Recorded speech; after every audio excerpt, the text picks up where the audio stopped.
the bump and run, the Bristol move. That's aggressive, but that's good. Good hard racing. Oh! He puts him out of the groove there. Oh, man! Will he get the bumper? Yes, he does. Here comes Logano. Logano on the inside. A drag race. They're sideways. And it's going to be Logano getting the win. The back end of the 18. Kick out. Yeah, he got into it. Moved him out of the way. Just got the lead. It's almost too early to be racing that hard for the lead, wasn't it? Never too early to be racing for the lead. At Bristol. At Bristol. Man, this is one of the biggest wins of my career. It's the bump and run, Baby! Yeah, welcome to the Bump and Run podcast. I'm your host, Michael D. White, joined by my two best friends, Matt the Stat Man Reilly and Eric Daytona Ron. It's Speed Weeks, baby. Or Speed Week, I guess. We made it. We made it. Daytona 500. Fuck the Super Bowl. Who won? Not the birds. Who cares? Who cares? Cars on track this Wednesday, baby, for qualifying. We'll get into it, but first, make sure you like, share, subscribe, do all that jazz. Available every Monday night, Spotify, Stitcher, iTunes, Amazon Music, iHeartRadio, and more. And every Tuesday morning, available on YouTube. Shout out to all the friends of the show. Shout out to Joe Vav. It's his birthday week. So happy birthday, brother. We got some racing as a gift for you and a sweet new podcast. So, fellas, Season 3 officially kicking off the Daytona preview show. Season 3, Do It For Dale. How you guys doing? Do it for Dale. How you guys doing? Listen, you said that we made it, but I don't know how long we're going to be here because we may or may not have an alien situation brewing. Oh, they're popping out of the skies left and right now. What is it like? We shot down 4 objects in 8 days, and we have no idea what they are. And still to this day, no word. They have no idea and won't tell us. Listen, my only request to these aliens is like, let us get through Sunday. Give me one more Daytona 500. And then if you want to rage war on us, so be it. I'm with you, man. That's all I need. I bet you Roddy Childers is out there looking through the debris, seeing if he can get an upper hand on somebody's team. what kind of technology can I find on that balloon that just got shot down and put it underneath the number 4's car? Yeah. You never know. They might have some super powered magnet that'll help with the draft. I love it. Matt, you freaked me out on Saturday with all that alien stuff. I'm like, wait, what's going on?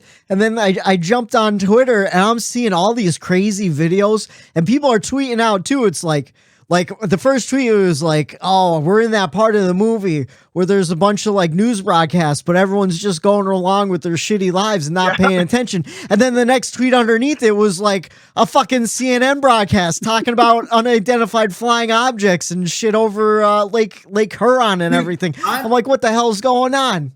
It's Saturday night. I'm watching the UFC fights, trying to mind my own goddamn business and enjoy my evening. They're over in Australia. The UFC was in Australia this past weekend, and like Australia seems like the place that like shit would go down first. Oh, like, yeah. Sorry if we have any fans over in Australia, but like, doesn't Australia just seem like the place where like if shit's gonna start, it's gonna be over there? And so I'm like watching the fights, thinking to myself like, hey, it's not out of the realm of possibility that I could witness something crazy right now. But the aliens left them alone. You know what's fucked up though? Like, I wouldn't mind going out alien wise. You know, like of all the way to go, you know, might as well be aliens. Independence Day was one of my favorite movies growing up as a kid. So I feel like I would be like that lady in the beginning, Vivica A. Fox's best friend at the strip club, where she goes to meet the aliens and she's holding the sign. And then all of a sudden, like, she gets fucking annihilated and that whole building, like, gets shot and blown up. Yeah. I feel like me and Eric will be like that down in downtown Wilkes-Barre on top of the top of Jay's building. Oh, yeah, dude. Alien invasion. If there's top 3 things how I want to go, alien invasion is in that top 3 for sure. Yeah. What are the other 2? Infield, the Pocono, and underneath the beautiful woman? Oh, for sure, dude. Those are the 3 ways. Throw me in the trash. Just throw me in the trash. Just drag them out to the dumpster. That's it. All right, boys. We're already off and running. But you guys want to jump into what we missed over the last week in news? Let me hear it. I've been a little disconnected this week. All right, not a whole lot to talk about, but the Bump and Run NASCAR News. So we got 5 stories to talk about. Speaking of aliens, thank God we have the United States Air Force Thunderbirds to do a flyover at the 500. So in case there's anything flying over, those guys can take them out. But the Thunderbirds will return to the Daytona 500 to do the flyover. Always fantastic. Speaking of Daytona 500, the money team is returning to the 500 with Connor Daly behind the wheel. He's going to attempt to race his way into the Great American Race. What do you guys think about IndyCar driver, or is he retired? He's a retired IndyCar driver at this point, right? Connor Daly going to he's going to run the Indy 500 this year too. He picked up a ride, Yeah, so Connor Daly, not only is he attempting to run the Indy 500, but he's attempting to run Daytona 500. What do you guys think about him jumping behind the wheel? He brings a good fan base, solid fan base with him. He has a podcast with Joey Molinaro under the Dirty Mo Media umbrella, and I've listened to a couple of their episodes. And Daly's a funny ass dude. So yeah, man, bring more eyes over to the sport. Maybe some of his IndyCar fans will come watch Daytona and enjoy it. If I remember correctly, he ran at Watkins Glen this past year too, didn't he? I want to say he ran. He ran in some race and he ran I think a couple laps. And then had a mechanical failure or something. A toe link or something failed on him because someone else kind of ran into him through the bus stop, maybe it was. And he's like, man, he goes, I was just starting to get the groove of the new car. He goes, I really wish I could have logged some more laps in. I do appreciate him because of all the drivers that tend to get these backmarker car rides for the 500 and some of these bigger races. He seems to have a little bit more passion than some of the other drivers do, and seems like he takes it a little bit more seriously. Connor ran the Roval last year. He started 39th, finished 34th for the Money Team Racing. Okay. And that's Tony Uri Jr. was his crew chief. Mm-hmm. He ran 109 out of 112 laps, though. That's good. Maybe did he run at Watkins Glen too, though? No, you're thinking of Kimi Räikkönen. Oh yeah, thinking of yep. Yeah, because he ran a couple races too. Yeah. Mm-hmm. So yeah, no, I agree with you, Eric. Though I think he does have a very he's very passionate about auto racing and he loves NASCAR. And like Matt said too, he's got a great podcast. He's very entertaining. I listened to a couple episodes too.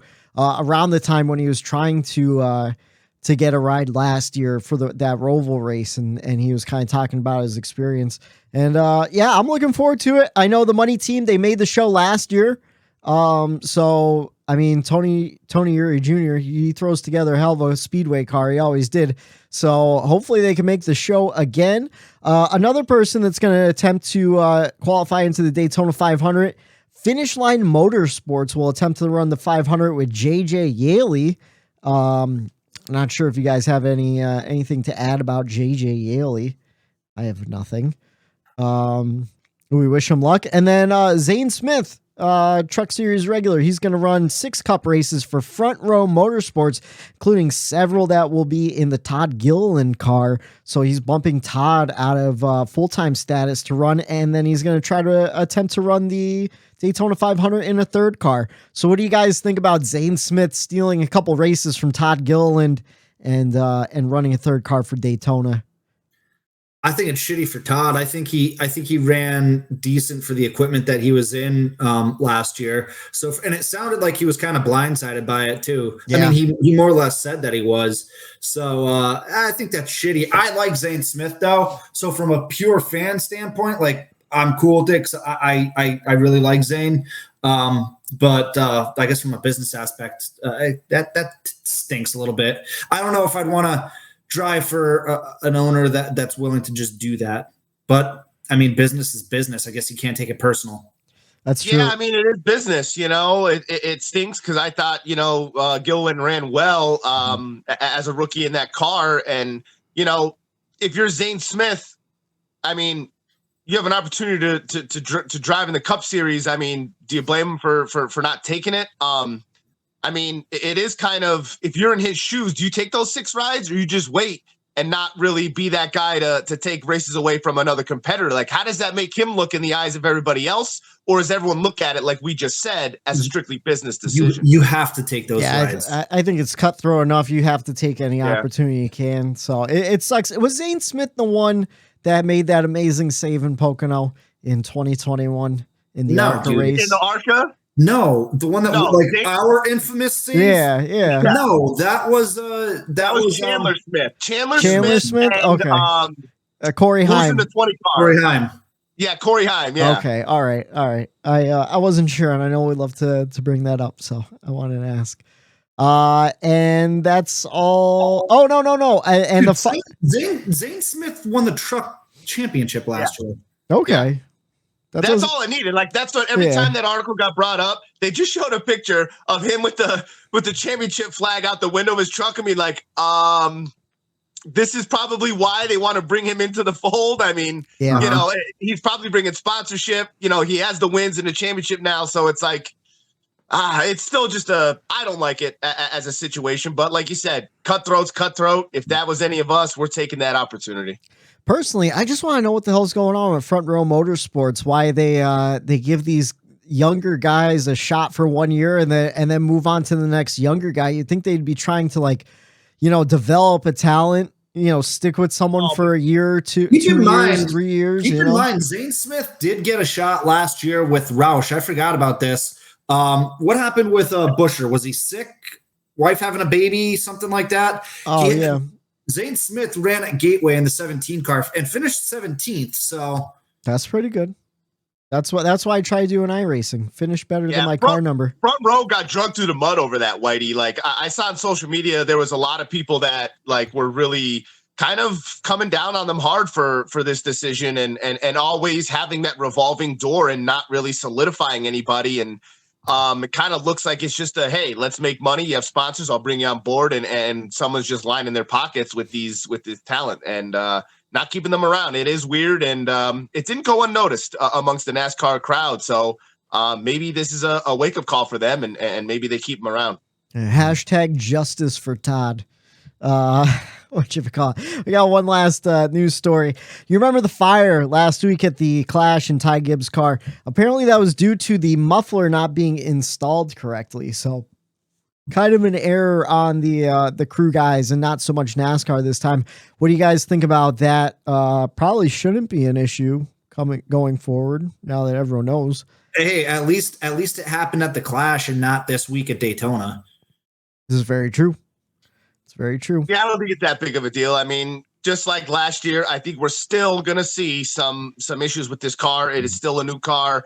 You know, they made some changes. So I think if they don't make any changes this year, I think it's kind of going to be kind of silly not to. I mean, I think we're still going to see some changes, and I think the car, you know, deserves to be worked on and improved as much as it can. And that's one of the reasons why I do like NASCAR in the sport, because they're willing to do that. So I don't think we go kind of without change with the car like we did last year. Maybe not as drastic with stuff that goes wrong with it, but I still think we see some weird situations go down this year.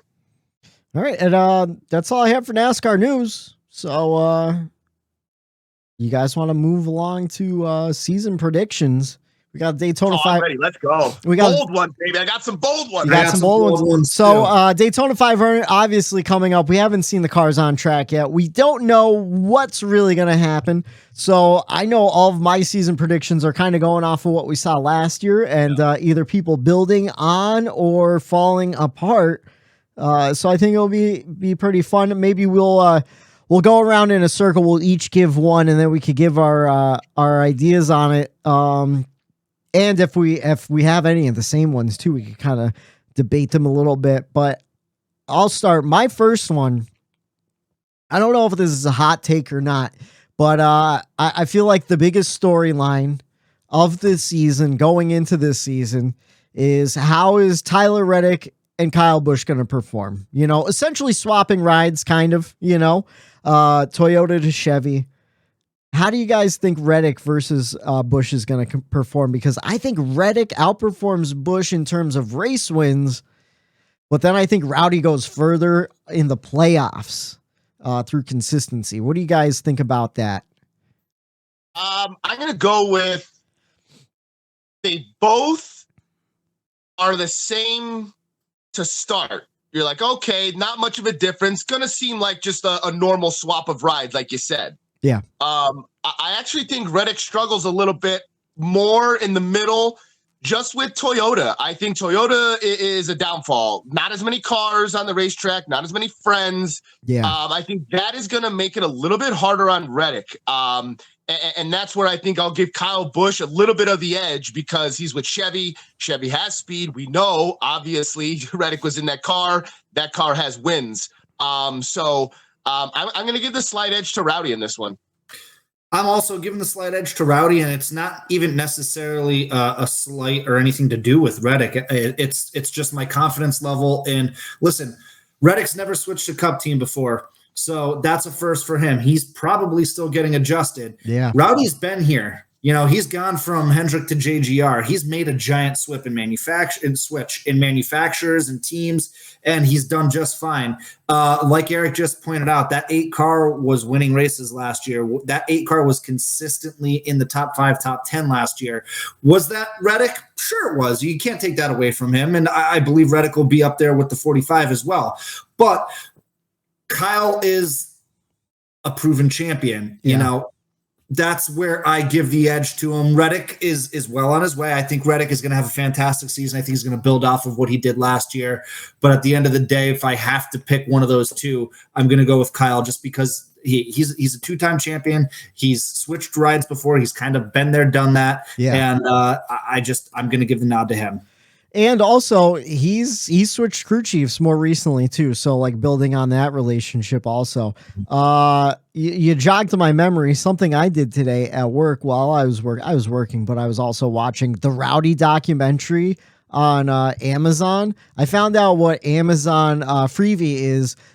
You could stream it for free, but there's commercials, only like 4, which was awesome. And Okay. it's a great fucking documentary, boys. You got to check it out. It basically tells the story of how Kyle broke his leg in 2015 and then went on to win that championship. And I wasn't watching NASCAR back then, so I didn't really realize how big of an accomplishment it was for him to not only unbury himself and get into the top 30 in points, but then to go on and win that championship. It was a great documentary. I highly suggest it. And seeing him like outside of the race car and everything gave me a good appreciation for Kyle Busch too, where I think I like his personality a lot now too, you know? So I think Rowdy's on a 180 course to become a fan favorite this season. I asked our friend Jay is a huge Rowdy fan, and he told me he was watching it, and I asked him how it was. He said it was great, and then he said Dale Jr. I guess is in it a lot. I'm not sure if he gets interviewed or whatnot, but that's all I needed to hear. I'm sold on that. But I heard it was really good, so I'm getting to it. I have a whole laundry list of things I want to watch, and that's for sure on there. Yeah, Dale Jr. was in it a lot, and he was very honest on his feelings for Kyle Busch, especially back then. It was really interesting. Dude, go back and watch the Dale Jr. download when Kyle Busch came on the first time. Those two were, up to that interview, like still weren't on great terms, and it was a brutally honest, awkward interview. But I think a friendship buttered from it. So that's another one that you should watch, is that interview from the Dale Jr. download. All right, Eric, you want to give us a hot season take? Woo! I got one, and I'll tell you what. I think it's due to all the new teams, all the new talent. I think Chase Elliott goes winless on a road courses schedule this year. Okay. All right. You almost Eric, my heart. I had a lot of fried food this weekend, brother. Don't do that to me. My heart's going to shut down. I think there's a lot of drivers now that are winning and capable on road courses. And I just think that, it's one of those things where I just think, hey, there's a lot more competition out there. And, the luck just doesn't swing his way in for the road course king. I think someone comes to challenge him for that title. I I don't disagree with that. As a resident Chase Elliott fan, I don't disagree with it. I mean, we saw it last year, right? He didn't sweep the road courses. He had a lot of competition. I mean, you have Reddick, you have Allmendinger full time now. You have all these guys, Briscoe, Cindric that can run well on these road courses. You have a lot of guys. McDowell was a road course. Suarez, Ross Chastain won on a road course. Yeah, you have a lot of guys.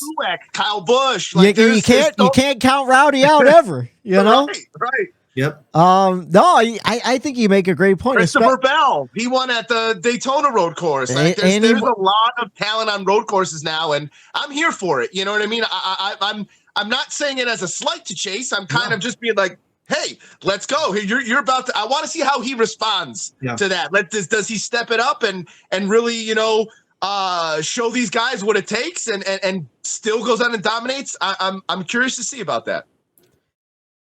I think that's a good take and a strong possibility. Yeah. You can't disagree with it. How about you, Matt? Any hot takes? What do you got for the season predictions? So I think, first I think we should just let the listeners know that we're not doing a Cup championship prediction here because that'll be later on. So that's one because mine's kind of bold, my championship prediction. So it could go in here, but it's not going to. I do have a question though. Can I? I guess that's not really a bold prediction, but it's a prediction. Can I name my Xfinity Series champion now, or is that? Yeah. I have my Xfinity Series. Well, no, I don't have my champion, but I have second in points, so I'll tell you who's going to be his runner-up. My Xfinity Series champion this year is going to be, and it's not bold at all, I believe Josh Berry is going to take another step. I know I'm biased. Admittedly, I'm biased. I'm a huge Josh Berry fan. I just think he's going to win 6, 7, 8, 9 races for Junior Motorsports, and I think he's going to win the championship this year.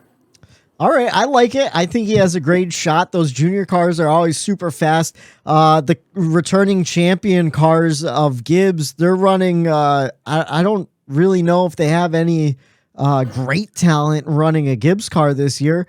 I'll tell you who's going to come in second, in my opinion. He's come in second the last 2 years. He was full-time in the Xfinity Series. I think Cole Custer is going to have a great season in the Xfinity Series, but come up short and finish second at Phoenix. And my bold prediction is I think Cole Custer still doesn't win a damn race. I'm sorry, Cole, but I just think he is just a shell of a human being after what just happened to him. I think this is really going to tear him apart, and I know this is crazy, and I never really go this way, but I don't know. He comes off to me as just weak. He comes out to me as this mentally he very can't timid. handle it. He just either it's because he doesn't express it. He's not very open about it. But to me, it seems like he bottles all of this up and keeps it inside, and it really affects him. And he needs to really just relax and let it go. I just don't see that in him. After losing his ride, I think this mentally affects him. And I think, going down at Xfinity, he might try a little too hard, might think that, I'm a Cup guy, here I am. I just think he's still going to struggle when he goes back down. You know who Cole Custer reminds me of? Cole Custer reminds me of the kid he's bullied a little bit in elementary school. Not bullied badly, but just bullied enough where he kind of takes it all in. And then he snaps one day on the playground and just kind of pops somebody in the chin. And they're like, whoa, I didn't think that was going to happen. I feel like that's what Cole Custer's whole personality is. He's just bottling it all up, and he's going to explode, and he's going to explode all over the Xfinity Series this year after getting knocked down another peg. He's going to go, fuck you, Tony. I'll show you what I'm made of. He's going to go into the 00, and he's going to run really well. Wow, he has Cole Custer exploding his way into the Xfinity Series.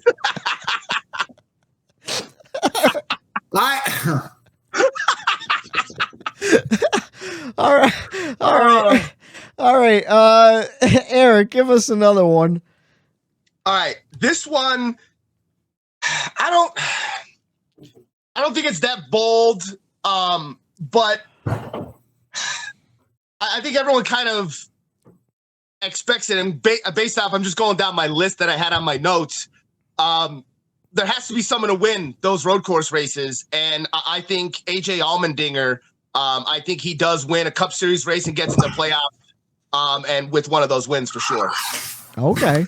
I'm going to piggyback off that because my bold prediction is that Colleague Racing as a whole is going to win at least 4 races. 4 races. Wow. At least 4 races. Both Haley and Allmendinger are fantastic road course racers. Yes, they are. They're fantastic super speedway racers. Haley is always going to be around at a super speedway. I think that they've got a good shot. And then oval racing, I mean, as well, both of them have shown that they could be solid just oval racers as well. I mean, I know it was the Xfinity Series last year, but Allmendinger really turned a corner late in his career, and he really impressed me. So, yeah, I think that those guys are going to be kind of the track house of this year. I think Colleague Racing is going to impress a lot of people. So I think 4 races is bold, but that's right, it is. But you did hit one of my points, Justin Haley in super speedways. I think Justin Haley wins his way into the playoffs via super speedway, but he's going to exit in round 16.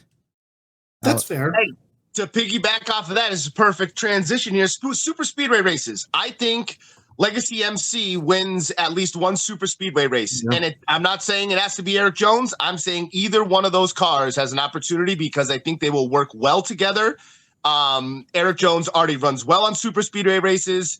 Chevy has a teammate, someone up there pushing them. That's, I know Ty was there, but, I trust Gregson a hell of a lot more going through that field at Daytona and Talladega behind me or in front, pushing and pulling. I think Legacy Motor Club gets a super speedway win and a little bit of redemption for EJ. Yeah, I like that. I like that one a lot. Yeah, I think that's a pretty good take there.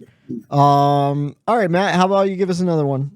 I think JGR is going to be the dominant team this year. I think they find their footing once again. They go back to where they were a few years ago where nobody could beat them. I really, really like what Christopher Bell did last year, getting to the championship 4, launching into this season. I think Denny has something to prove. I think MTJ has something to prove. And my personal feelings aside, Ty Gibbs scares me a little bit, not like championship worthy scary, but like enough to make some noise as a rookie scary. Okay. I think JGR is going to win a ton of races this year. My boldest prediction here, I was basically sucking him off for 2 seasons and second straight week, man. And I'm over it. I'm completely over it. I think William Byron goes winless this year. Wow. As well as the 48. Okay.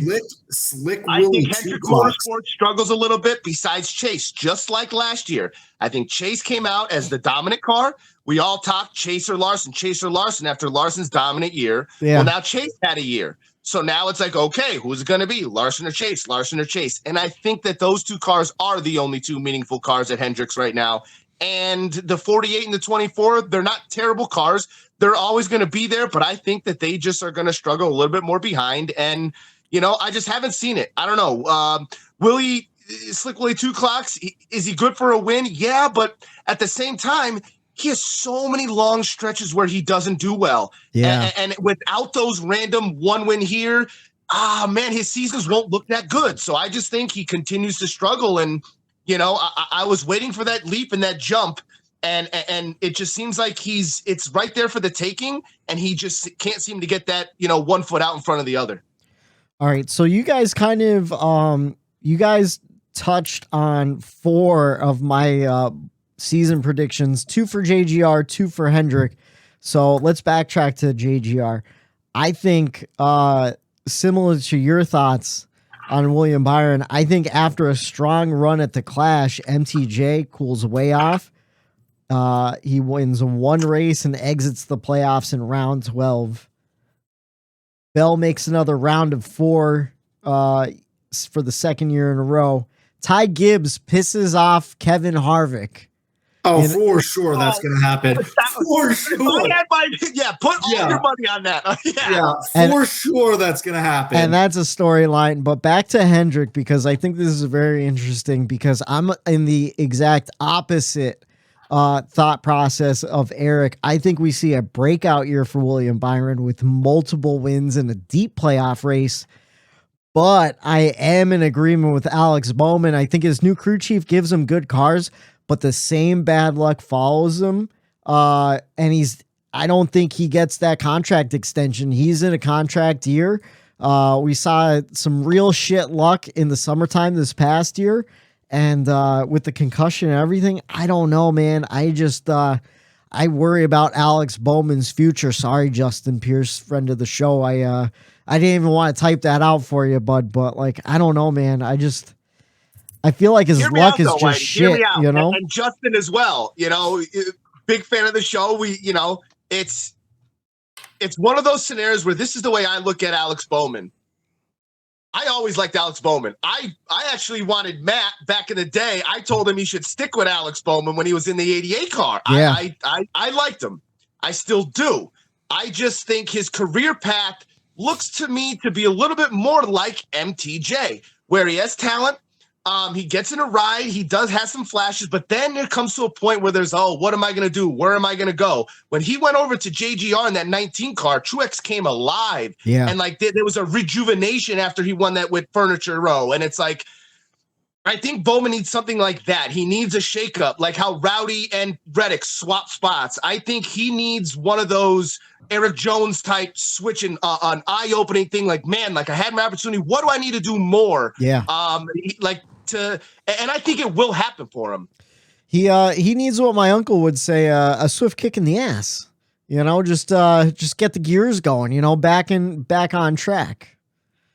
See, the problem with Alex is now I really like Alex and I'll save the way I think his season is going to go for later on in the show. But the problem with Alex is that, like, think about it. He's kind of just been always in the Cup Series. Like going back, I think his first full-time season was like 2014 or 15. He was always in a back marker team. He never really spent a ton of time in the lower series. I think he spent the full season. Okay, so here it is right here. He spent the full season in the Xfinity Series back in 2013. But other than that, he hasn't done any more than 9 races per season in the Xfinity Series. So unlike he never took a traditional path like a lot of guys do, where it's Truck Series, Xfinity Series, Cup Series. He got a back marker Cup Series ride for years and years and years. Was kind of an afterthought. His career was at a crossroads. He decided to do the simulator thing with Hendrick until he actually got a ride. He got a shot when Junior got the concussion thing. And I just think it's kind of been him just figuring stuff out like in the Cup Series and never really getting to figure things out in the lower series. I think, and Justin, our buddy Justin Pierce, I know you're going to listen to this. I know you're a huge 48 fan. Don't take offense to this. I think Bowman is one of those guys that would truly dominate in the Xfinity Series. Go down there, do a Justin Allgaier, be a career Xfinity Series guy, and just dominate down there. I just think that's where he belongs. I know that's going to come off as like a slight towards him. I disagree. I think he has what it takes to be in the Cup Series. I just think it's more of a situational thing. I think he has the talent to be there. He has those race wins, and I just think it's a situational thing. And it's one of those things that I get. It was, and I'll go back to that Dale Jr. download when Eric Jones was on there and how he talked about how, going up, he just went off of his talent. He was just like, okay, my talent is getting me this far. Yeah. So Bowman is that thing where his talent is getting him this far. Now you need to do other things to stay there and get better on top of it. And I think that is where, like, he might need a little bit more drive, a little bit more push, a little bit more, motivation to do the things that he needs to do to get better.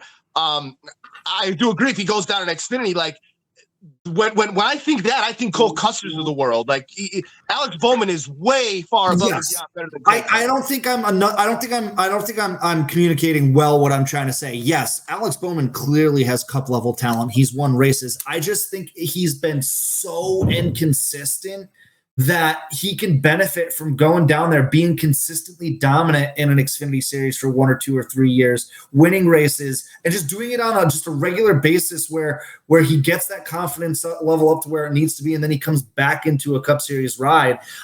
Obviously he's got the winning talent to be a Cup Series driver. That's not what I'm saying. I just think I guess it's a confidence thing that I think he just last year. I don't know if you guys remember, he seemed dejected a lot. A lot. The concussion, and we don't know what's going on. We don't speculate on those things. Yeah. We don't know what's going on in his personal life, if there even is anything. But he just seemed really, really dejected, and the confidence just was not there. It was absent, and I just think he could benefit from going down to the Xfinity Series and just winning on a more consistent basis, and then getting that confidence level where it needs to be. I think that's all I'm saying. I agree. I see where you're coming from, but I think all you need to do is just give him more Xfinity races. Keep him in the Cup car. I used to bitch about that all the time because Logano. Why do you think Logano's where he's at? He ran so many Xfinity races with Penske. It's unbelievable. Kyle Busch. So did Brad. So did Kyle Busch. Why do you think that those people are champions? Because they have the seat time, and that's where I agree, Matt. The seat time is everything, and it's different now. You don't see as many guys going down and running that. I know they put a limit on it as well. And to me, I think if I'm a Cup organization, I don't like that because it was an opportunity for your main Cup driver to get seat time that weekend. You know this. Every time Kyle Busch is in a truck, what do we say? Correct. Bet on Kyle Busch. Correct. He's gonna win. Yeah. I'm a believer. If there's a stat guru out there, look at every weekend that Logano or one of those guys in the same weekend ran an Xfinity or a truck. I guarantee you they dominated in Cup that weekend too. Even though trucks and Xfinity, different cars, different, way to drive around the racetrack, it doesn't matter. It's the seat time, like Matt is saying. The seat time is not necessarily going to transition to the Cup car. The seat time transitions, it sharpens your skills, it sharpens your mentality, and it allows you to build that confidence and just to be in that. That's what it does. So the mental side of it, I think, is where he would benefit 100%, getting some more Xfinity rides.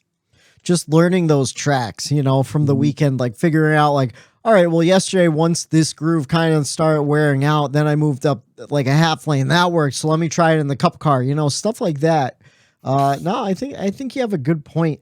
And I kind of agree too, where like maybe losing a ride and picking up something else is like a quick wake up call where it's like, I have to hone in on these skills. Like I have to figure something out. Kind of like what you said with, Eric Jones and when he got let go from Gibbs, where like he just showed up to the track every week and now he's putting in more work than ever. Right. And I feel like we saw something different in Eric Jones this past year. We all saw it, and then we start hearing, Dale Jr. and the booth in NBC start seeing it, and start pointing those guys out. So you never know. Sometimes just a shift in culture too can do a lot for your mentality and everything going into a race weekend. So I don't know. I think it's interesting. But yeah. You guys have any more hot takes for the season? I am all taked out. I just had one because I have to do it because of last season. RFK, none of their cars make it into the playoffs. Oh. They don't win a race. They suck balls this year, and they are just trash. Okay. So that's perfect because my last one on the list, I don't think you can see it, but Matt with the 17, I say Chris Buescher wins a race early and makes the playoffs. Maybe he wins at Phoenix on the West Coast swing early on. I think it's going to be a real early win for Buescher. So I'm not out of takes. I've actually got two, but one big one. So Ricky Stenhouse Jr. I am high on. Now I don't think he's going to go out there. I'm not saying he's going to go out there and win 4 or 5 races. I just think we're going to see a more consistent Ricky. I think we're going to see a more front runner Ricky, if that makes any sense. Maybe not necessarily top 5s, but a lot more top 10s. I just think he was sneaky consistent last season, and also the same with Chris Buescher. I think Chris Buescher is going to have a lot of success this year. I do think he's going to win 1 or 2 or 3 races this year, and then what he's going to do is he's going to take over the 4 in 2024. Oh, wow. That's my bold prediction is I think Chris Buescher is going to take over the 4 after Harvick retires. I like it. I like the silly season prediction there too, and I agree, man. Listen, I had one more bold take. I wasn't going to say it because it's bold, but you just brought it up. It's a good segue into it. SHR, I think they get all 4 cars in the playoffs this year. Okay. I think that is bold. I'm going to reserve because we'll talk about my feelings on that later on, but I'm going to reserve my comments. Let me, I'm gonna say absolutely no. I don't think so. Bold. It's bold. That is Almirola on a short track. New Hampshire squeaks out a win.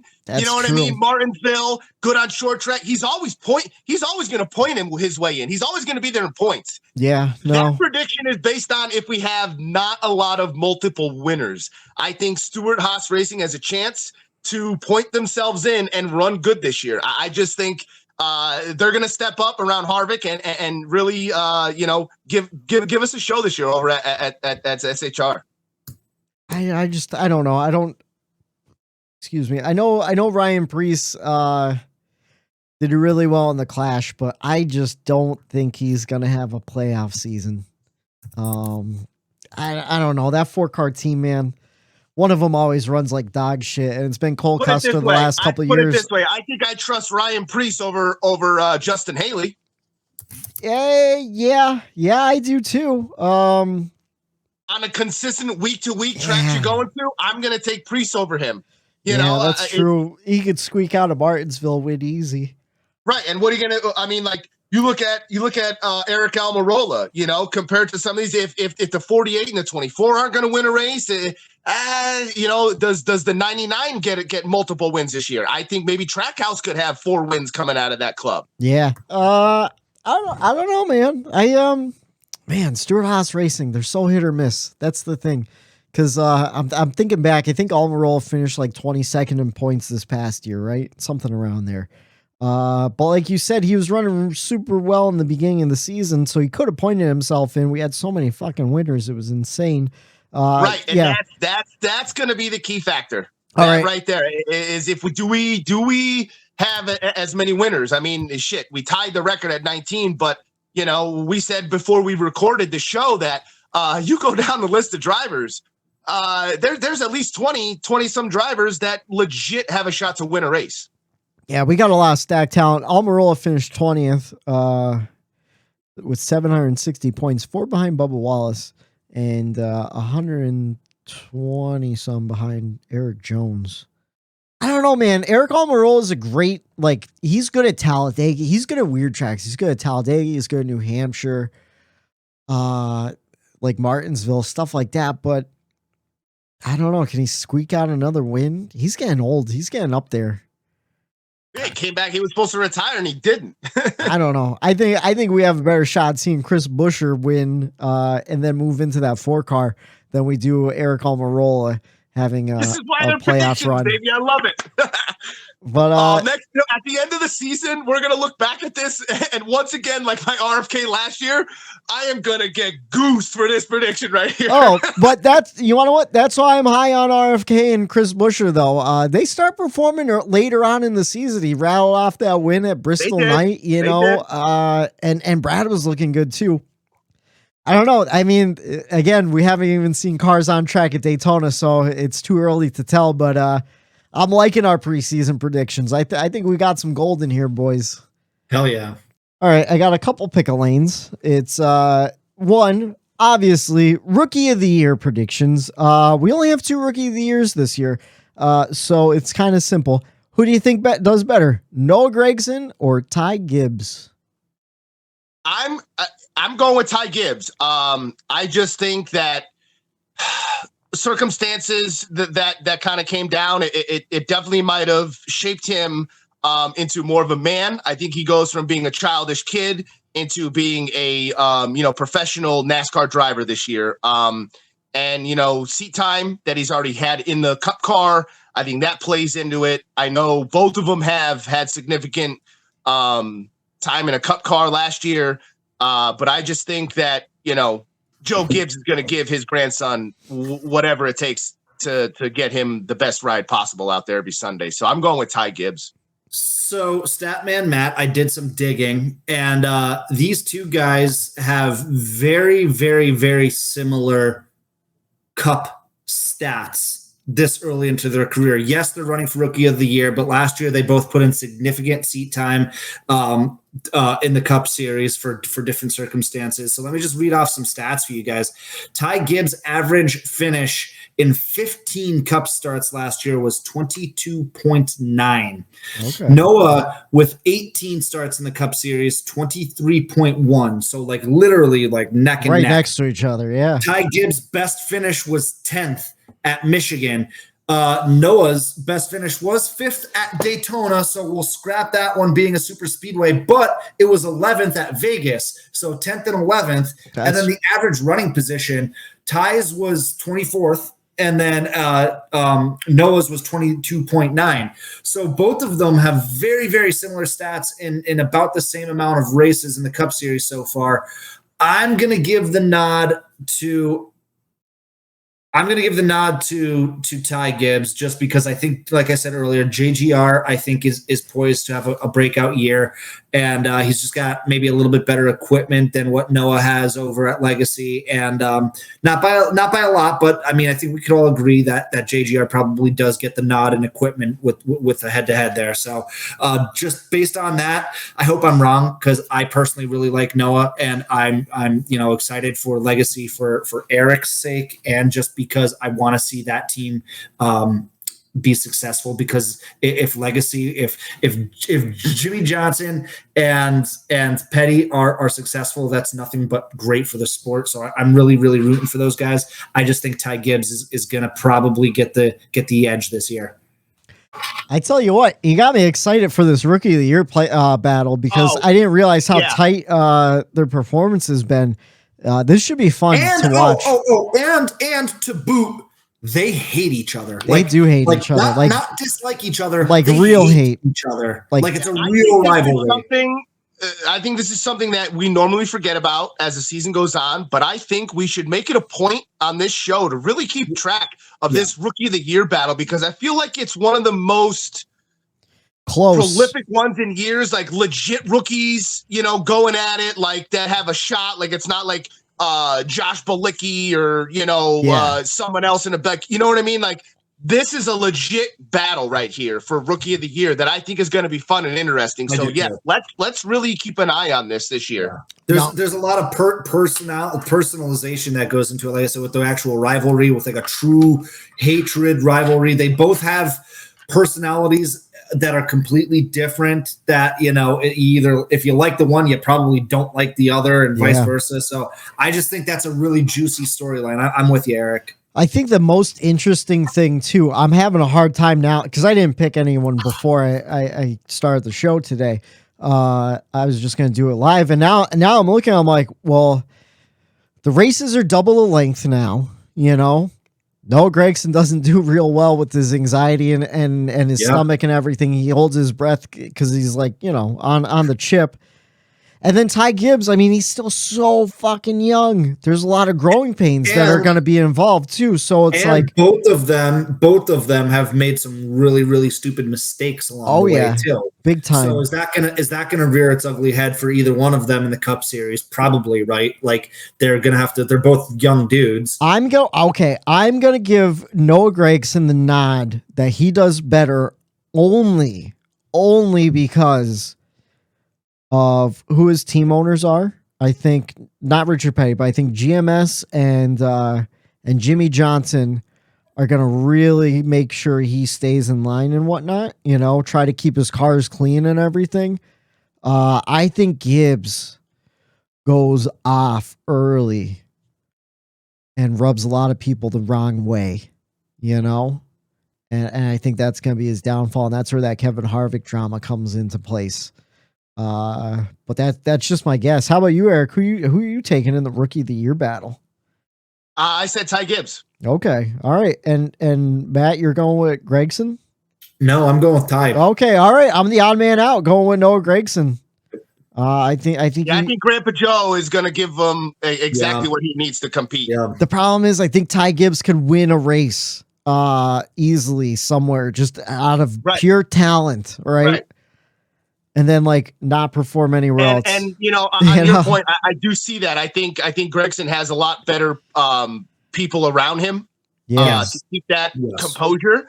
But I also I don't think Gibbs is gonna fucking reprimand him when he needs to be reprimanded. I really don't. He already proved last year that he won't. Exactly. I think Joe Gibbs is gonna be Ty Gibbs' downfall this season. I see. I already noticed Denny Hamlin taking a liking and being a mentor to Ty already.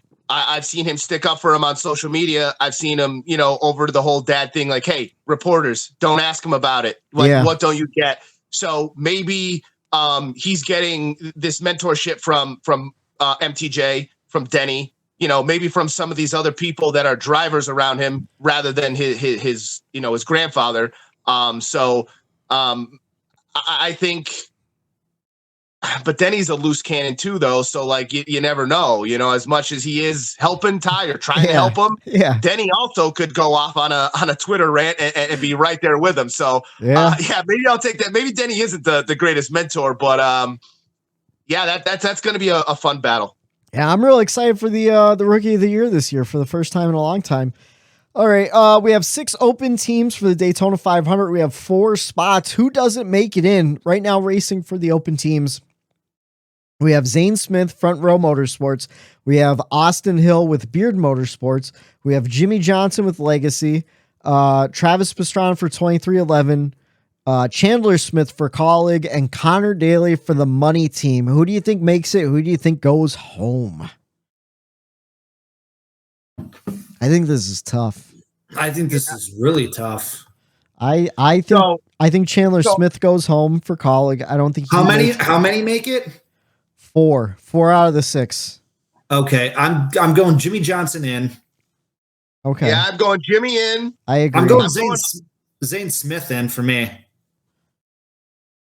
I'm saying out on Zane Smith. I think the Smith boys don't make it. Jimmy, Austin Hill, great super speedway racer. I think he'll get in on speed. Yeah. And Beard Motorsports, they run only super speedways and like they prepare a speedway car. I think they get them done by RCR, so I think he gets in no problem. What about Pastrana?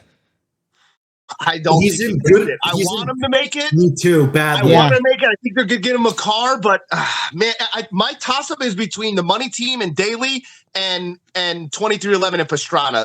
Those, Colleague, I think is going to give Chandler Smith a good car. I like that. My Colleague's got a really good super speedway program too. Yeah, that's true. You know what? I'm going with my gut. He's going to do it for Ken Block. I'm going with Travis Pastrana is going to make it in. Yes, I really, really hope he does. I mean, that's a hell of a storyline. It's huge for NASCAR viewership. NASCAR should do anything. They should put a goddamn turbo on his car to make sure that he makes it in. Because the viewership, the eyes for the layman fan who's like, oh, Travis Pastrana is running the Daytona 500. I'm going to watch just for that. Just the car fan, just the extreme sports fan would want to see that happen. So like, I am praying that Pastrana makes it. Not to mention, like, he's by all accounts a really good dude, a great personality. So I'm rooting hard for Travis to make it. And people forget he's run in NASCAR before. This isn't new for him. He's been Remember there. That crazy ass paint scheme? Yeah, I'm not going with my gut. I'm going with my heart and who I want to see. I'm saying the Smiths don't make it in, which my head is telling me they're going to, because Zane Smith, truck champion, Chandler Smith, he's good too. Like they already have experience on speedways and stuff. Connor Daly, I don't think is going to make it, but I want him to so bad with the Money Team. I just love the Money Team. I think it's so funny how people made fun of him, and then they actually showed up and made some races last year. So, and Travis Pastrana, like you guys said, I want to see it happen. All right. So what are you guys' finals? Who's not making it? Pastrana, Jimmy, Chandler Smith, and Zane Smith. So you say Austin Hill and Connor Daly don't make it in? Correct. Okay. And Eric? I'm going with Austin Hill, Chandler Smith, Travis Pastrana, and Jimmy. All right, I'm going Austin Hill, Jimmy Johnson, Travis Pastrana, and Connor Daly. Give me that money team all day long, please. Yo, do we have to prepare ourselves for a possibility that Jimmy is not going to get in? I was just gonna say that, but I think this is something that is in his. It's like riding a bike, dude. He's gonna hop right in on a super speedway. It's like mash it and go, Jimmy. Yeah, like new car or not. Right, yeah. That's what I think. I just think new car or not, it's Jimmy fucking Johnson. Exactly, like and like I will say this: I'll be very fucking disappointed and pissed off if he doesn't make it. I don't know what you guys need another. You guys need another partner out there too. You guys need a dancing partner, and that's why I put all my chickens in one basket and said that Legacy MC will win a super speedway race because I'm saying that we're gonna have 3 cars and, you want and what? that's gonna be it. Hold on. I just remember who's the crew chief for Jimmy Johnson this year. Todd Gordon. Todd Gordon puts together a hell of a speedway car for Penske for all those years. I don't think he's given Jimmy Johnson a shitty car. He's putting in the work. He's getting it ready. Jimmy Johnson's making the show, no problem. You have to. You have to. He's the GOAT. He's 7-time. I don't even understand why he has to race his way in. He should have a championship provisional for having 7 of them. But, Yeah, right. Honest to God. I agree with that. Honest to God. I like that. Let Jimmy in. Let him race, goddammit. Honest to if God. Jimmy Johnson doesn't make it and Pastrana doesn't make it, I'm turning the TV off. How about that? Even Richard Petty, if Richard Petty wanted to go out there and race the 500, he should be able to do that. Yeah. I agree. If you have 7 championships, I'm not talking 1, I'm not talking 2, but 7 of them, let him on the track. He has nothing else to prove to anybody. All right, and the final pick lane, super simple. We saw 19 different winners last year. Not all of them before playoff season started, so not everyone made the playoffs, but over under 16 different winners this season. What are you thinking, boys? What are you thinking? Over. I'm not even going to think about it. Yep, not even thinking about it. For the entire season. Fuck. Yes. I think last year was amazing. I think this year is when the cream rises to the top and you start seeing Hendrick performing better, Gibbs performing better, a lot of multiple years. I'm saying under. I will be the underdog, and you guys all take the over. I am saying over because of one thing.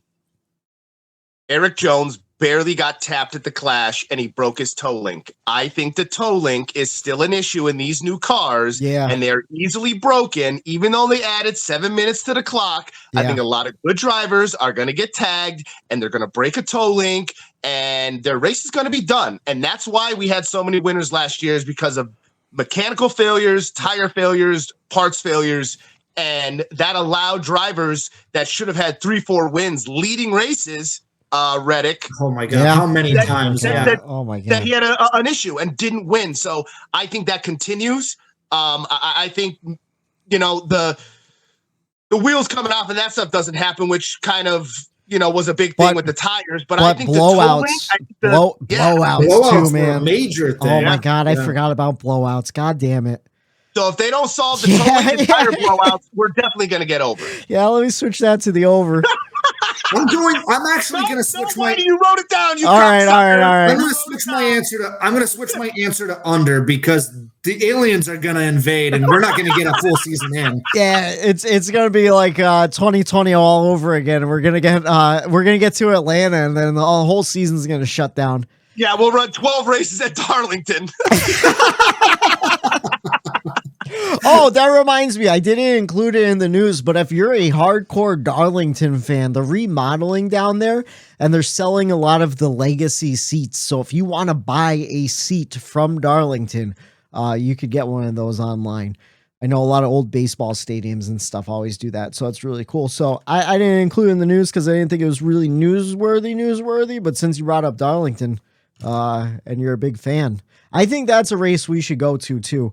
The Southern 500. We got to do that one year. Yeah, it's up there for me.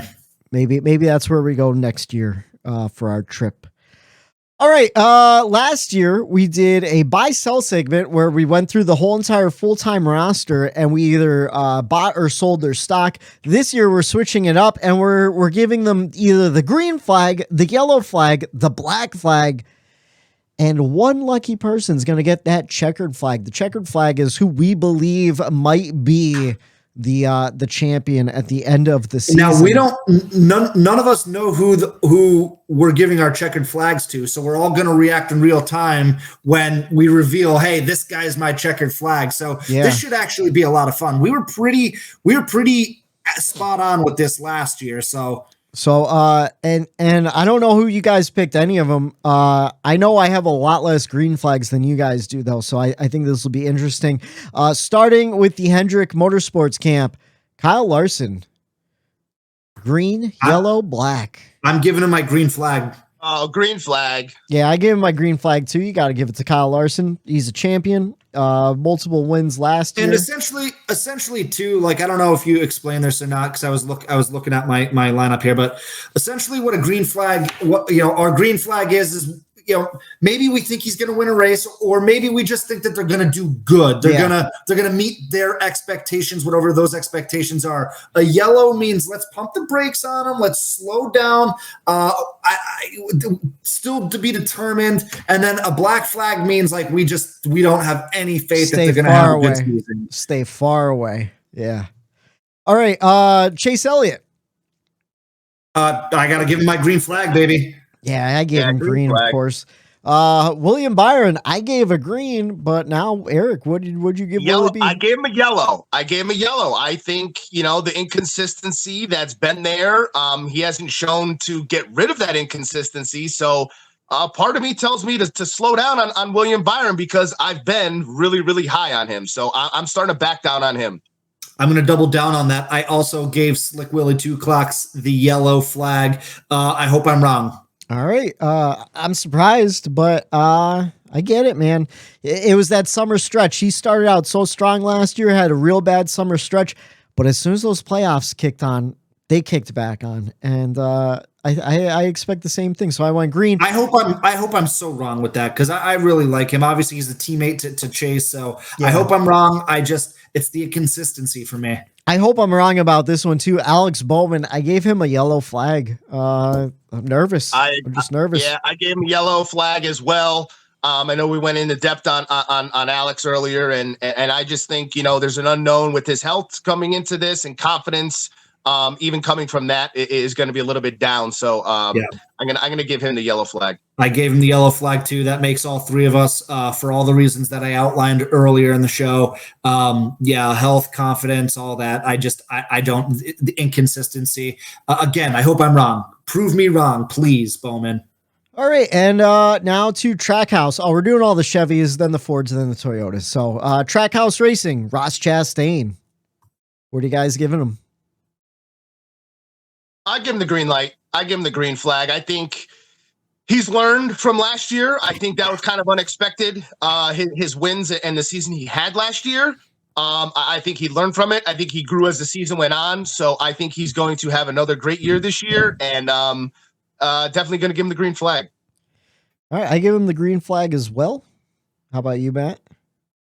So you guys gave him the green flag. Let me think about this for a second. Let me see here. Is it this early? What is that? Oh no! I had this whole thing built up. I'm giving him my checker flag. I'm giving him my checker flag. I am so high. I told you guys this a couple weeks ago when we were kind of gearing things up. I am so high on Chastain this year. I think he is going to be lights out. I think he's going to be electric. He's already proven that he can and will do whatever he needs to do to win races. He made it to the Final Four last year. I think he's going to be more refined this year. Yeah. He's got the confidence. I am so high. I think Chastain's going to – I don't want to get ahead of myself. I think Chastain's my champion, though. Okay. All right. I like it. I think it's a good pick. Before seeing a single lap, I think it's a great pick. I mean, he came second in points, like he almost won a championship last year. So, I like it. How about you, Eric? Oh, no, you gave him a green, right? I gave him a green. All right. Everyone's high on Ross Chastain. How about his teammate, Daniel Suarez? Won himself a race last year, 10th in the points, had a deep playoff run. What do you guys Green think? flag for me. Oh, yeah. You guys know this. I was real high on Mi Amigo last year. I picked his race win, his first one. So I think he gets another one this year, maybe even two. And I think that Trackhouse team is going to be something to reckon with. He's another one of those guys. We've been talking about it as far as consistency and confidence, those two big C words. I think that he has both of them. I think the win last year really, really boosted his confidence. He's probably, I would assume he's in a really good headspace. Yeah. And I expect big things out of Suarez for sure. Yeah, for some reason I went with yellow on Suarez. That's all right. I forgot how well he did in the playoffs though to keep rolling through. So I'm going to switch it to green because I agree. I think the win at Sonoma did a lot for him, for his confidence and everything. I think his performance was really good. It wasn't where Ross Chastain's was though, and that's I think why I gave him yellow, comparing him to his teammate. Because there was some inconsistency, but he had a lot more top 10s and top 5s than he usually does. I'm still on the fence with him. I'm giving him a yellow, but I want him to be green, and I would like him to be my champion. Let's see. Moving over to RCR, Austin Dillon. What are you giving Austin Dillon? I gave Austin Dillon a yellow. I was real close to giving him a green, though, to be honest. Yeah. He's won a race every year almost for the last how many, I think. He always seems to sneak one out at Charlotte or something along those lines. Like a mile and a half for Daytona. Yeah, and just what Kyle Busch is going to bring to that table, I think he's going to take on a lot of that personality and take a little bit more risks this year. And maybe I think a little bit of that rowdiness might rub off onto Austin Dillon this year. And if he doesn't learn from Kyle Busch being there in that garage, then there's something seriously wrong with Austin Dillon. And he's a good driver. I think Austin Dillon, he's always there, but he makes the playoffs. And it's the Rowdy factor for me. Is Rowdy going to push him to that next level where he could possibly be, or is he not going to take advantage of this and just stay right in the yellow where he always is? Yeah, I think that I agree. I give him a yellow.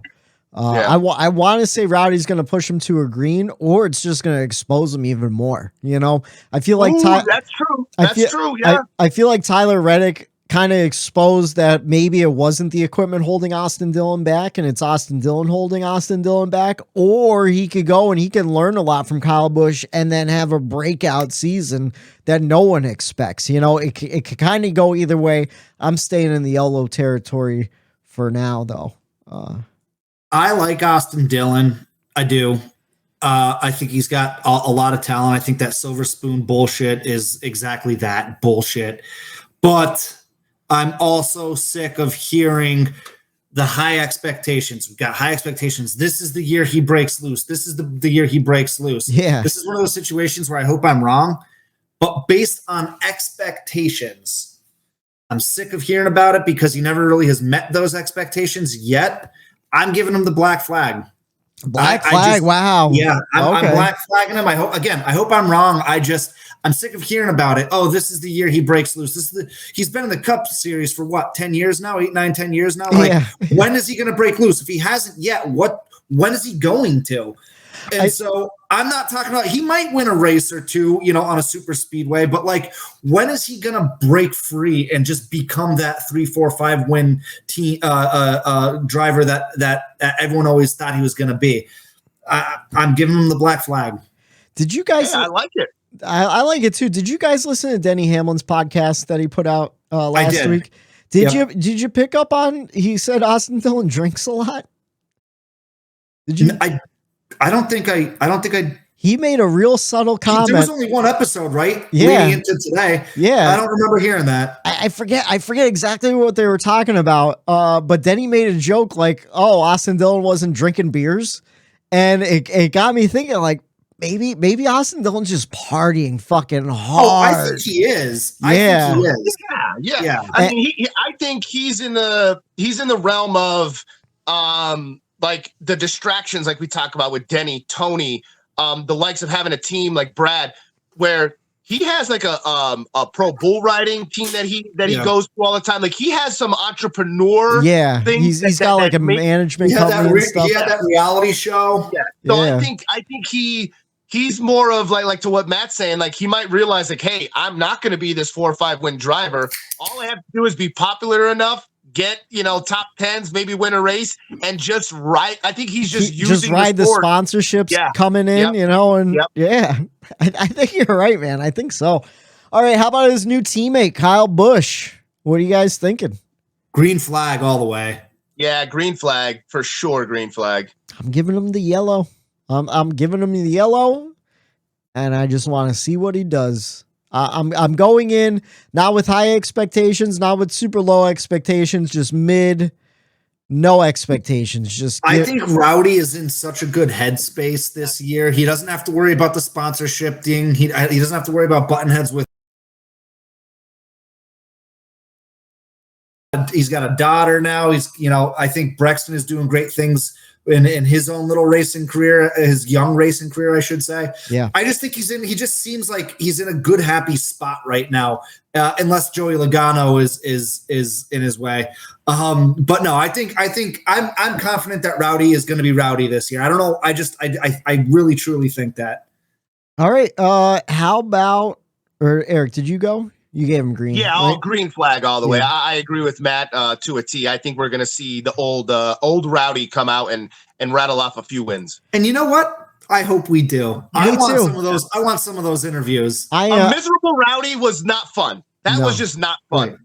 Right. I just love. I mean, he's miserable when he gets a mic- second too. So Whenever a microphone gets put in his face, I immediately smile before a word is even said because I know whatever is going to be said is going to be gold.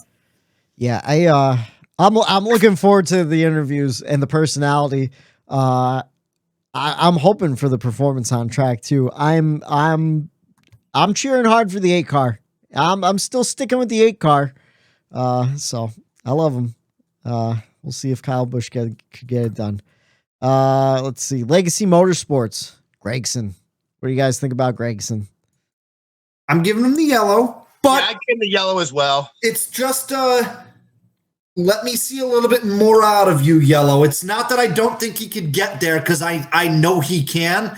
It's just, in the Xfinity series, it took him a little bit. What did he rattle off? 10 wins last year? 9 wins last year? Something like that. It took a while to get to that point, though. I think he'll have a similar trajectory in his Cup career. It's going to take him a little bit of a time to get used to it. And then I think eventually, maybe a couple years down the road, he's going to take off. Yeah, I give him the yellow. Give him that rookie yellow stripe. Rookie yellow. Don't know. Start him off at the baseline, right in the middle. Yeah, I agree. Put those yellow stripes on the back of his car. Eric Jones, his teammate. Green. Yeah, I think we saw last year, him get that 200th win for Petty and finally bring that 43 back to victory lane. That wasn't a super speedway race, and it's Confidence again. It's exciting. It's exciting knowing that I had a win last year with EJ going in with everything surrounding him. I just think that confidence, like Matt said, is just through the roof right now. And I think Noah Gregson's just going to add a little bit more of that on top of it. And we all agree, 7-time champ enters that building. There's going to be a load of knowledge that, is going to be absorbed into that brain. And hopefully he transitions that onto the racetrack. So I'm giving EJ the green flag for sure. Everyone always talks about that confidence thing. And of course, it's kind of been the theme accidentally throughout this episode. But once you win, you never know. It's always in the back of your head. I don't know, maybe we can win.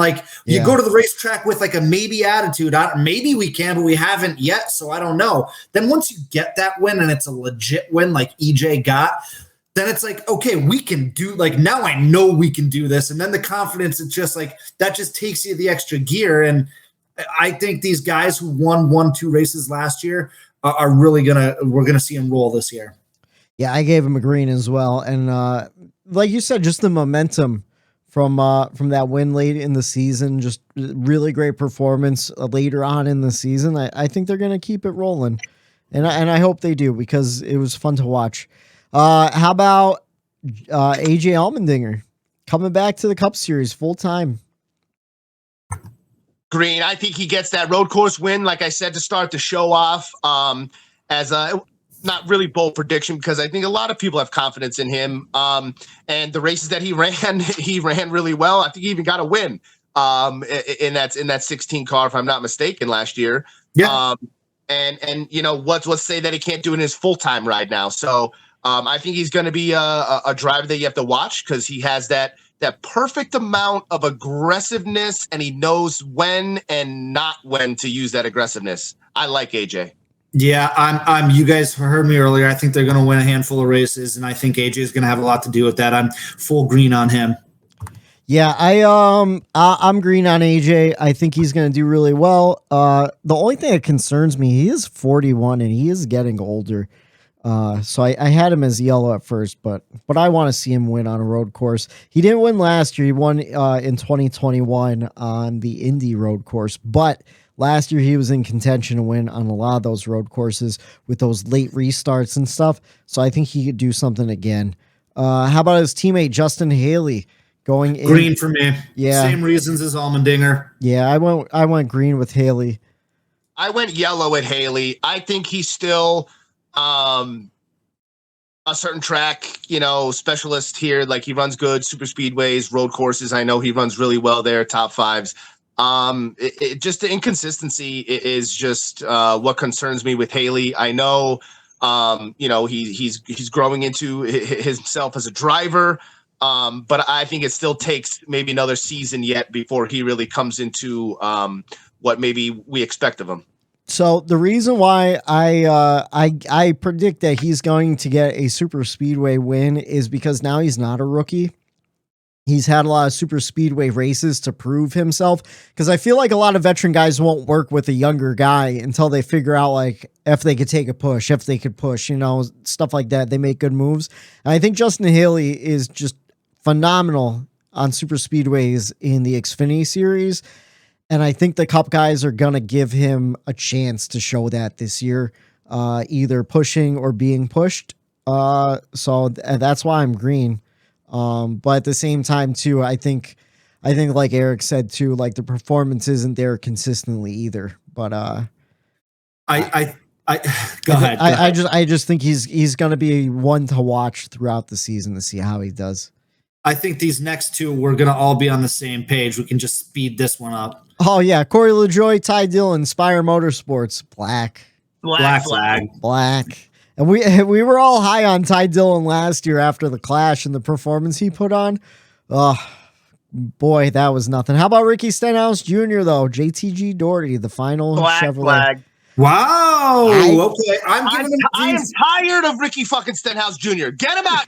I'm tired. Just like you're Austin Dillon, I am tired of Ricky Stenhouse Jr. I don't give a shit about Ricky Stenhouse Jr. I never will. I'm done. I might not ever mention Ricky Stenhouse Jr. again on this podcast. That's how much I'm sick of him. Because for 10 years, it was Ricky Stenhouse.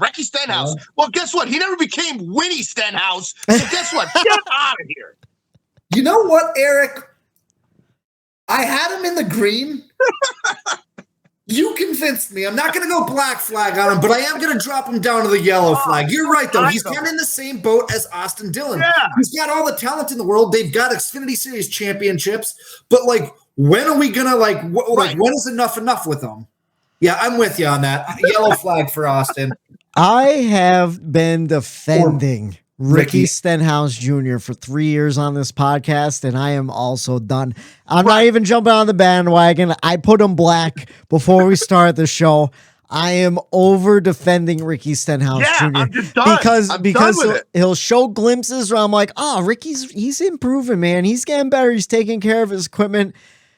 And then where did he finish in the point standings last year? Hold on, because you know what irritates me the most out of him? He has the coolest paint schemes. He has great fucking paint schemes. That car, somebody else is going to get that victory lane. He had that Velveeta paint scheme in the Clash, and I got hungry. 26th in points. Ricky Stenhouse. I'm with you guys. You know what? I like Ricky. I like Ricky. I think he's a racer's racer, but like, enough is enough already. Guys, quit NASCAR. Go run dirts down with your team and do all of that. But like, give someone else a shot in that ride. Boys, He's boys. one of those guys that it's a classic. Like I think he's using the NASCAR funds to fund his other stuff. Boys, Yes. boys, I'm getting close. Do we have a secret? You gotta get close because this is the first one of the season so far. Ricky Stenhouse Jr. You have to whisper this. You need to get it together. Get it together, Ricky. What the fuck, man? Oh. So yeah, He's never gonna get it together, dude. No, Never. no, he's like not. Matt said, he's in that same Austin Dillon entrepreneur, use the money to fund other things. Like he's just in it because he's got the sponsors and the name. And he's gonna be there. yeah, and I'm done. I'm done with Ricky. Fuck you, Ricky. Done. Oh, whoa, hey, ho, whoa. Anyways, moving on to the Fords. Let's go to Stewart Haas Racing. We got Kevin Harvick. Final season for Kevin Harvick. What do you think? I put him in the yellow. Yellow? I put him in the yellow. Yeah, he struggled last year, Yeah. rattled off those 2 wins in a row, which was super, super impressive. Nobody saw that coming. No. I still have faith in him this year. I think there's no way he doesn't go out, with a bang. So I think that you just got to keep a close eye on him, and you can't rule him out. That's why I'm giving him the yellow flag. Jimmy Johnson, the best to ever do, well, the second best to ever do it, went out limping. Yeah. If you guys remember. So I don't know. I mean, there's just, you hit a certain age in NASCAR and the performance just drops off. Harvick did rattle off 2 or 3 in a row. Was it 3? 2 wins It was in a row. two. 2 wins in a row last year. Proved me wrong because remember last year I said he was going to go winless. I thought he was going winless right. too. I think he goes winless this year. I'm not going to give him the black flag because he's a legend of the sport. He's a future first ballot Hall of Famer of the sport. So I'm not going to give him the disrespect of black flagging him, but I am going to give him the yellow. I'm going to give Kevin Harvick the green. I know we always discuss the fall off and everything. I thought we were seeing the fall off, and then he rattles off those 2 wins. And I think Kevin Harvick, under pressure, he knows he's going out at the end of the year. You know he wants to go out in the playoffs, if not a championship run. Will he get it done? I think depends on the cars he's given. And for that, I'm staying green on him. How about Eric Almirola? Black flag. I have him as a yellow. I just think he has that possibility of Somewhere. It's just he's every once in a while we'll get on here after a Sunday. We'll be like, dude, how about Eric Almirola? Oh my! And like even in fantasy, I remember last year, like, damn, I should have played Eric Almirola. Why didn't I use him? So like, I'm just going in my head. I'm like, man, I don't think he's a very flashy guy where you hear a lot about him in the news. So he kind of slides under the radar like that. He's not a big voice. Yeah. So I'm gonna stick with a yellow. I on the fence with black, but I'm not gonna do that to a guy that's almost out, like you said, Matt. I'm not gonna do that to him. Give him the benefit of the doubt. Keep him in the yellow flag. Yeah, I went yellow too. Again, though, he could rattle off a win at weird tracks, like New Hampshire or somewhere he's going to win. Ryan Preece. What are you guys giving Ryan Preece? Coming back full time for the first year, 2 years? I'm giving him the yellow. Let's just wait and see with him. He had a really, really good performance in the Clash. But that's not enough. I need to see a string of 8, 9, 10 races of him consistently doing something one way or the other for me to either give him a green or a black flag. So I'm gonna give him the yellow. All right. Yeah, I kind of put that yellow rookie stripe on the back bumper of his car too. I know it's not rookie, but he's making the second leap back up into the Cup and. Different car now this time around, and I'm just gonna play it out and put those yellow rookie stripes on the back. Did I say yellow already? If I didn't, I'm going yellow for all those reasons too. Chase Briscoe. What do you guys? Big time green for me. Yeah, green for me, big time. So personally, I gave him a black flag.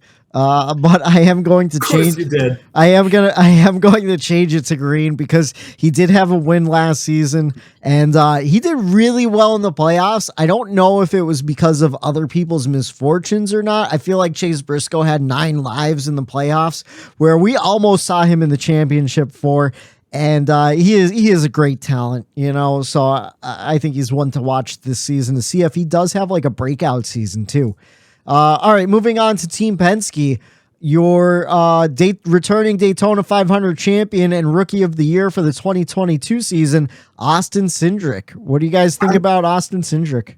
I'm going green flag, man. He was under the radar, really consistent last year for a rookie. He his teammate just won the championship last year. They've got good equipment. I think Ford's going to have a sneaky good year. I like the trajectory that Cindric's taking. I think he's going to have one of those, 2-3 win seasons. Yeah, I give him green too. For all the reasons you said, I feel like Austin Cindric was the least rookie performing rookie in a long time. Like he was really good. Struggled in the beginning, consistent from summer on though. Yeah, I'm piggybacking green there with you guys for exactly what you just said. I think he's going to stay just as good as he did last year. All right, Ryan Blaney. What do you green guys? For me, I just want him to win. He has those wins in him. He didn't get it last year. I think he finally gets the monkey off his back. He wins a couple races and it goes pretty deep into the playoffs. Yeah, you got to give Blaney the old green flag. It's just he had such a good season last year and just didn't get that win. And like Matt said, I'm hoping he gets that win. Yeah, I'm pretty sure Dale Jr. said he was his early championship pick, kind of like you, Matt. Maybe Matt, you were a year off. I know. I had him as my pick last year for the championship. Yeah, but I'm a visionary. I think he does really well. I think he gets the monkey off the back, gets at least 2 wins, and makes a good playoff run. How about Joey Logano? He's our defending champion. Yeah. Green flag. You have to. Yeah. I see no change in Joey Logano for 2023. How about Brad Keselowski? Black. I gave him my black flag too. I'm surprised. I thought you guys would have gave him a yellow. We might need Brad Keselowski and his spaceships to get us the hell off this planet. That's true. He does have an aerospace engineering company. His teammate though, Chris Buescher, I was originally yellow. I moved him up to green. What do you green guys? For me. I gave all those reasons earlier. Green for me. All right. Black for Buescher. Ooh. Okay. I had to just off of my picks last year. It's just a salty black dog. I think if I'm going to do anything, I'll put Buescher in yellow. If I'm being completely honest, I had him yellow here. And I kind of just put a black X over him because of, my prediction last year and whatnot. Brad, I think he's more taking on the role of owner, and I think he's going to try to push that 17 to the lead, and he's going to take a step back. So black for Brad and a yellow for Buescher. The salty black dog sounds like a mixed drink. We are running out of time in the program, so let's fire through these. Michael McDowell and Harrison Burton. I'm both giving them black. Same, black for both of them. Black for McDowell, yellow for Burton. Okay. All right. I'm surprised about the Burton, but all right. Moving on to Toyota. We have the team of Joe Gibbs Racing. Denny Hamlin. I'm giving him my checker flag. I think this is the year that Denny gets it done. Eric. I had him as my checker too. Wow. I think the writing's on the wall from what I've heard in his interviews. I think he's ready to just become an owner and contract give up that year thing and just, I think he's talked about it. If he does win it, he said he's probably going to be done. And I believe that. I think he really smacked around his pit crew. And I think that's going to get cleaned up. And that was the only thing that prevented him last year from making it into the Final Four. All right. I can't disagree with anything you guys said. My championship is Chastain. I could definitely see Denny winning it. I'm just going to make it quick on my end. I gave all of JGR green flags. Okay, I gave Truex a yellow. We talked about it a little bit earlier. I think he cools off again. Christopher Bell, give him a green. And Ty Gibbs, I'm saying black just because of rookie woes. I wanted to give Gregson a black one too, but I gave him yellow. I think he's going to perform just a little bit better. Yeah, I gave the 19 and 20 green flags. The 54, I gave the rookie yellow. Just let me see what he could do. So I guess we're kind of in agreement that Gibbs is going to run pretty well this year. All right, and 2311, Bubba Wallace, Tyler Reddick. What do you guys give him? Green. I'm high on these two as well, both of them. Yeah, Reddick got the green easy. I almost could I go like a dew yellow for Bubba, like because it could go either way. I don't know if his psyche is going to get in his way or not. He's running well. He has speed, but I think he's a head case, and I think that could really affect him inside the race car. Whether or not he learned from the Larson thing last year, this is why I wanted to go like a mixture, like a half green, half yellow. Because he has all the talent in the world and the speeds there. We talked about a confidence mentality. I think that's where he lacks and needs to get stronger. And if he has another lapse like he did last year, that could hurt him drastically in his career. Yeah, I put Bubba at yellow. I wanted to give him green in the worst way. He had a nice stretch after that pit crew swap, and then he did get a win last year. So the speed is definitely there. The talent's there. Like you said, Eric, though, head case. Sometimes, so I feel like he buries himself sometimes in the car. Yeah. Same deal with Reddick, though. Reddick does the same thing where he starts overdriving his car on a bad day and he puts himself in a worse position. I give Reddick a green just because he's my driver. But I think there's going to be some growing pains there for the season too.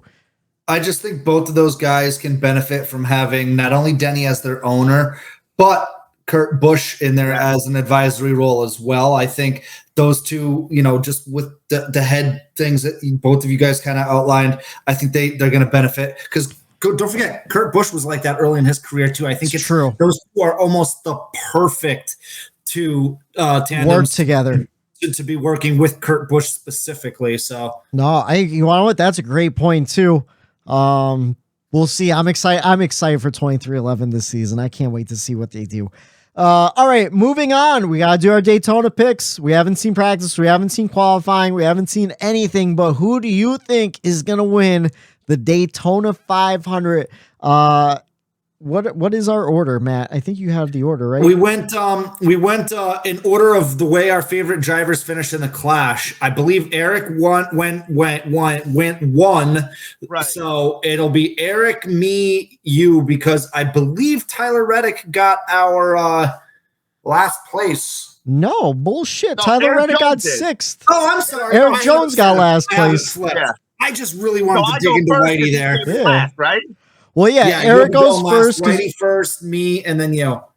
No, I go last because I did better than everybody, and my driver came in sixth. Is that how we're doing it? We're doing it reverse? Reverse, because I did the best, so I pick last. We're a mess. All right, do whatever you guys want. I'm in the middle, so it doesn't matter to me. I'm giving you losers an advantage. Chase Elliott came in 21st, and Eric Jones came in 27th. My guy came in 6th. Give me the goddamn credit. All right, so Eric, you pick first. Matt picks second. I pick third. Hopefully you don't pick who I wanted to pick because I have no backup.